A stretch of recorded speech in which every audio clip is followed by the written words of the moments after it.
সবাইকে নমস্কার। ছোট্ট পুষ্টি বাগানের আরেকটি ভিডিওতে আপনাদেরকে স্বাগতম। আমরা যারা ফল গাছ করে থাকি, এই বড় ফল গাছের গোড়ায় যদি টবটির সাইজও বড় হয়, তাহলে এইভাবে বিভিন্ন রকম দেশি শাক আমরা চাষ করতে পারি। দেখুন, শাকগুলো খুব কচি হয় এবং খুবই স্বাদ হয়। এই শাকগুলো যদি আপনারা চাষ করতে পারেন, তাহলে শরীর স্বাস্থ্যও ভালো থাকবে এবং গাছের কোনো ক্ষতি হবে না। এই শাকগুলো প্রচণ্ড পরিমাণে ভিটামিনের খনি, ভিটামিন, মিনারেলস, বিভিন্ন রকম পুষ্টিগুণে ঠাসা এই সব শাক, যা আপনি এখন আর বাজারে দেখতে পারবেন না। এই শাকগুলো যদি বাচ্চাদের খাওয়ান, খুবই বাচ্চাদের উপকার হয়। এটি দণ্ডগোলর শাক, পেটের কৃমি নাশ করতে খুবই সহায়তা করে দণ্ডগোলর শাক। আমি বিভিন্ন মাঠঘাট থেকে, গাছের মাথার থেকে বীজ নিয়ে এসে এখানে ছিটিয়ে দিই। এভাবে নানান রকম শাক হয়। এরপরে দু একটি বেগুন ছিঁড়ে নেব। দেখুন কি সুন্দর সাদা বেগুন হয়েছে।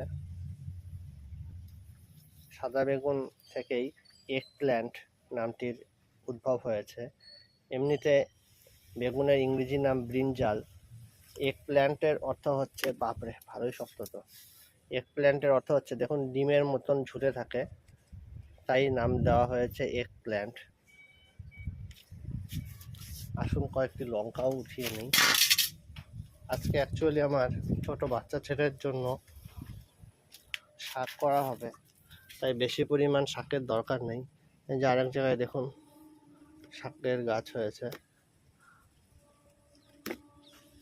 খুবই স্বাদ এই শাকগুলোর, গলে যায় খুব সুন্দর।